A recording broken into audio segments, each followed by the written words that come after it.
স্বার্থ যেখানে শেষ, বদনাম সেখান থেকেই শুরু। এটাই দুনিয়ার নীতি। কাউকে যতক্ষণ দিতে পারবেন ততক্ষণ আপনি ভালো থাকবেন। ছেড়ে যাওয়ার ইচ্ছে থাকলে কারো জীবনে ভালোবাসা হয়ে এসো না।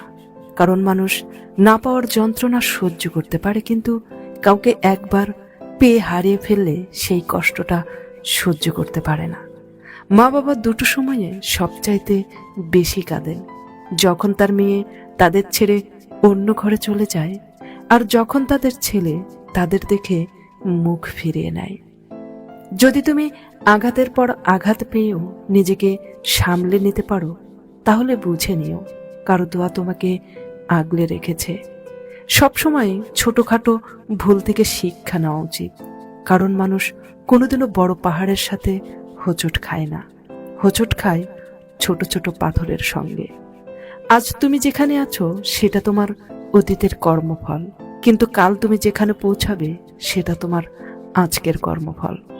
খারাপ সময়টা তো একদিন চলে যাবে, কিন্তু কিছু মানুষ তো আমার চেনা হয়ে গেল। আমি বোকার মতো তাকেই মিস করি যে আমার কথা ভুলেও ভাবে না।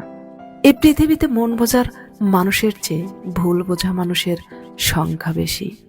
জীবনে এমন একটা প্রিয় মানুষ থাকা উচিত যে বুঝবে আর বোঝাবে, কিন্তু কখনো ছেড়ে যাবে না।